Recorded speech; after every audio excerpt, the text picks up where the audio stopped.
भारतीय सेना का एक जवान छुट्टियों में बाइक से अपने घर जा रहा था। तभी अचानक उसकी नजर बाइक के साइड मिरर पर जाती है तो वो देखता है कि उसके पीछे नकाब की आतंकवादियों से भरी एक गाड़ी तेज रफ्तार से उसकी तरफ बढ़ रही है। लेकिन जैसे ही जवान पीछे मुड़कर देखने जा ही रहा होता है कि अचानक सभी आतंकवादी एनकाउंटर में मारे गए अपने साथी का बदला लेने के लिए जवान के ऊपर अंधाधुंध फायरिंग शुरू कर देते हैं। तभी जवान अपनी जान बचाने के लिए अपने बाइक को तेज स्पीड में भगाने लगता है और अपनी बाइक को सड़क के बगल में दिखाई दे रहे एक कच्चे रास्ते पर मोड़ लेता है और उबड़ खाबड़ रास्तों से होते हुए तेजी से घने जंगल के भीतर चला जाता है। फिर जवान अपनी बाइक को जंगल में बने एक गड्ढे में धक्का देकर उसकी फ्यूल पाइप को खींचकर तोड़ देता है।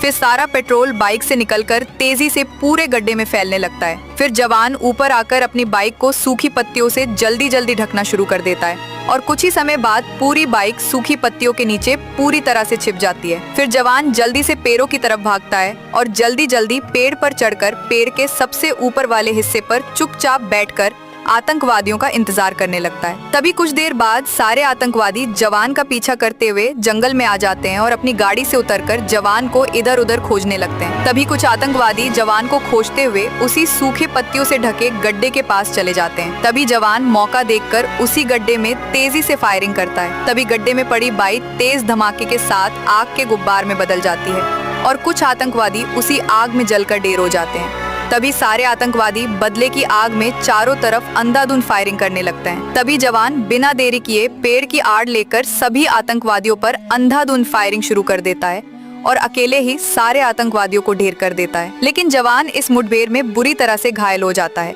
फिर किसी ने लाइक सब्सक्राइब नहीं किया।